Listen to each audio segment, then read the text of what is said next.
राधे राधे। कैसे हैं आप लोग? ईश्वर की कृपा से आप सब अच्छे होंगे।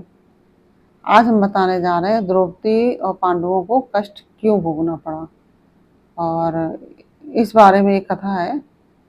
वो भगवान श्री कृष्ण से महाराज युधिष्ठिर ने इस बारे में पूछा था कि प्रभु, जो आपने हमको पुरुषोत्तम मास की कथा बताई है उससे हमारे कष्टों से क्या संबंध है। तो इसके उत्तर में भगवान कृष्ण ने बताया कि द्रौपदी के पूर्व जन्म की एक और कथा सुनाई उनको। और क्योंकि पहले तो भगवान उनको पुरुषोत्तम मास की कथा बता ही रहे थे, तो अब उन्होंने कहा कि इसका संबंध क्या है। इसके बारे में उन्होंने उत्तर दिया युधिष्ठिर को कि द्रौपदी की एक पूर्व जन्म की कथा है, वह हम तुमको बता रहे हैं। उन्होंने कहा कि कई वर्ष पूर्व पृथ्वी पर एक मेधवी नाम के ब्राह्मण थे, और वह ब्राह्मण भगवान के बहुत ही अनन्य भक्त थे। और ब्राह्मण की पत्नी जो थी, उन्होंने पहले ही शरीर अपना त्याग दिया था। उनकी एक अत्यंत सुंदर पुत्री थी, और यह पुत्री धीरे धीरे विवाह के योग हो रही थी। लेकिन पत्नी के ना रहने के कारण मेधवी जो ब्राह्मण थे को मतलब जो मेधवी ब्राह्मण जो उस पुत्री के पिता जो थे, उनको इस विषय में कोई सलाह देने वाला नहीं था कि बेटी विवाह योग हो रही है, उसका विवाह करना चाहिए, और किस तरह से क्या करना है इस बारे में कोई सलाह देने वाला नहीं था। तो उन्होंने भी अपनी पुत्री का विवाह नहीं करवाया। जो मेधवी ब्राह्मण थे उन्होंने किया नहीं, और कुछ समय बाद उन्होंने भी अपना शरीर, भौतिक जो शरीर था, वो त्याग दिया, और वो इस दुनिया को छोड़ के चले गए। अब माता और पिता दोनों ही नहीं थे। उनकी अनुपस्थिति के में वो जो बेटी थी, उसका तो दोनों ही का आश्रय छिन गया था, और वह अत्यंत दुखी हो गई थी, क्योंकि ना माता थी ना पिता थे। माता तो पहले ही नहीं थी। उसी समय ब्राह्मण के यहाँ जो ब्राह्मण थे मेधवी, उनके एक मित्र आए। वो मित्र दुर्वासा ऋषि थे, और वह आते हैं, और इस ब्राह्मण की जो जो मेधवी की पुत्री थी, उसने अत्यंत आदर सत्कार के साथ दुर्वासा ऋषि का स्वागत सम्मान किया, और अपनी निसहाय अवस्था के बारे में उन्होंने उनको बताया। जो बिटिया थी उसने दुर्वासा ऋषि को बताया, और ब्राह्मण की पुत्री की बात सुनकर दुर्वासा ऋषि दुखी हो गए, और उन्होंने करुणावश कहा कि हे पुत्री, उस पुत्री से कहा कि हे पुत्री, कुछ समय में पुरुषोत्तम मास आने वाला है।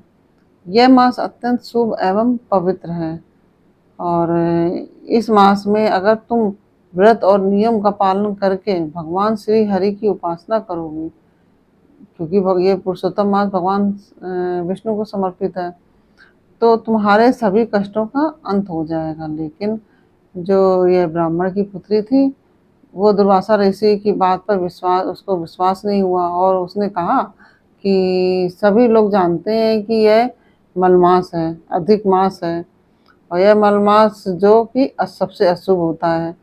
फिर आप इस मास का गुणगान कर रहे हैं प्रभु, उनसे कहा दुर्वासा ऋषि से, आप इस मास का गुणगान कर रहे हैं, क्या आप मेरी समस्या और बढ़ाना चाहते हैं?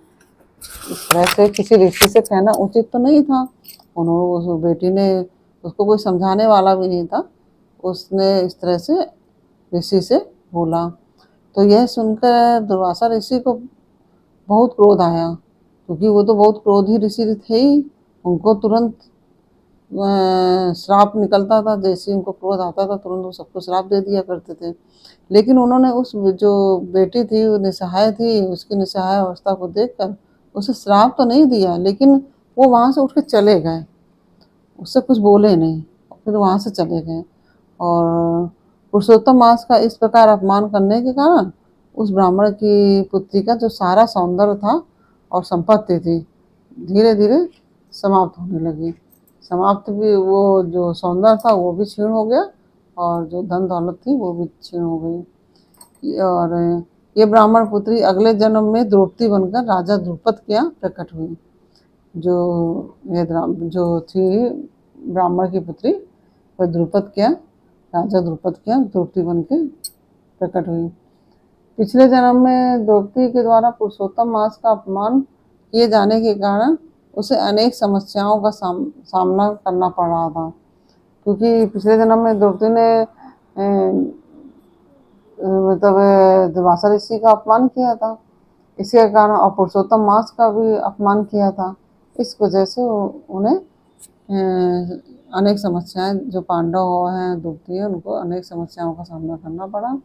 भगवान श्री कृष्ण ने पांडवों से कहा कि यदि आने वाले पुरुषोत्तम मास का नियम पूर्वक पालन करोगे तो इसका व्रत करोगे तो अवश्य ही आप सबके कष्टों का अंत होगा। क्योंकि युधिष्ठिर ने पूछा था कि कैसे कष्ट दूर होंगे और इस तरह से हम लोग को कष्ट क्यों भोगना पड़ रहा है। तो उन्होंने, भगवान ने, श्री कृष्ण ने कहा कि अगर ये पुरुषोत्तम मास जो आ रहा है इसका तुम पालन करोगे, नियम पूर्वक व्रत आदि करोगे, तो तुम्हारे सारे कष्ट दूर हो जाएंगे। इसके पश्चात हम सब जानते हैं कि पांडवों ने नियम पूर्वक पुरुषोत्तम मास का पालन किया, क्योंकि और कुछ ही समय बाद महाभारत का युद्ध हुआ, और वो जो पुरुषोत्तम मास का पालन किया था उसके प्रभाव ये हुआ कि कुछ समय बाद जो महाभारत का युद्ध हुआ था उसमें उनकी विजय हुई। तो इस तरह से पुरुषोत्तम मास की विशेष महिमा है। तो चलिए हम सब भी इस भौतिक बंधनों पर विजय प्राप्त करने और संसार चक्र से मुक्त होने के लिए इस महानतम जो पुरुषोत्तम मास है इसका पालन करते हैं और व्रत आदि करते हैं, और ज़्यादा से ज़्यादा मात्रा में भगवान कृष्ण के पवित्र महामंत्र का जाप करते हैं। और आप अगर गुरु मंत्र जानते हैं, आपके पास गुरु मंत्र है, तो आप गुरु मंत्र भी कर सकते हैं। और आप चाहें तो हरे राम, जो भगवान कृष्ण का जो महामंत्र है उसका भी जाप भी कर सकते हैं। हरे कृष्ण कृष्ण कृष्ण हरे हरे, हरे राम राम राम हरे हरे। इस तरह से आप इसका भी जप कर सकते हैं। आप चाहे सारा दिन, आप, ये ज़रूरी नहीं है कि आप एक स्थान पर बैठ के ही करें। आप जप करने के लिए चलते फिरते भी इस तरह से जप कर सकते हैं, कोई वो नहीं। आप जिस समय फ्री हो तो आप उस समय बैठ के कर लीजिए, आसन बिछा के। नहीं तो आप मन में अपना बिना बोले मानसिक जो जप होता है उस तरह से आप चलते फिरते कर सकते हैं। उसका भी अनन्य गुणा प्रभाव मिलता है। और इस तरह से पुरुषोत्तम मास की एक दूसरी कथा भी हमने आपको कह सुनाई। आपको हमारी कथा कैसी लगी ये हमें कमेंट बॉक्स में ज़रूर बताइएगा, और हमारे बताने का तरीका कैसा लगा ये भी हमें बताइए। और ये कमेंट ज़रूर कर दीजिए कि हमने जो आपको कथा बताई वो आपको कैसी लगी और बताने का हमारा तरीका कैसा लगा। ये दोनों चीज़ों के बारे में आप कमेंट ज़रूर कर दीजिए। और चाहें तो आप हरे राम राम राम हरे हरे लिख सकते हैं, या ओम हरि हरि लिख सकते हैं, जो भी आप चाहें इस तरह से कमेंट कर सकते हैं। और अगर आपको हमारा वीडियो पसंद आया हो तो आप इसे लाइक और शेयर ज़रूर कर दीजिएगा अपने पारिवारिक मित्रों के साथ, तो उनको भी इस कथा की जानकारी प्राप्त हो सके। और अगर आप हमारे चैनल पर नए आए हैं तो आप हमारा चैनल सब्सक्राइब कर लीजिए, और ये बेल आइकन बटन ज़रूर दबा दीजिएगा, जिससे कि हमारे आने वाले वीडियोस की जानकारी आपको प्राप्त हो सके। और अगर आपने हमारा चैनल अभी सब्सक्राइब नहीं किया तो प्लीज़ तुरंत सब्सक्राइब कर लीजिए, क्योंकि हम इस तरह से, अगर आप हमको कमेंट करेंगे तो हम इस तरह से आपके लिए एक नई नई कहानियाँ, जो धार्मिक कहानियाँ हैं और पर्व हैं, उनके बारे में आपको जानकारियाँ देते रहेंगे। आप लाइक शेयर वगैरह करते हैं या कमेंट वगैरह करते हैं तो हमें अत्यंत प्रसन्नता होती है, और इससे हमारा मनोबल बढ़ता है। अगर आप इस तरह से हमारे मनोबल को बढ़ाएंगे तो हमें और भी उत्सुकता होगी। और हमारा पूरा वीडियो देखने के लिए बहुत बहुत धन्यवाद।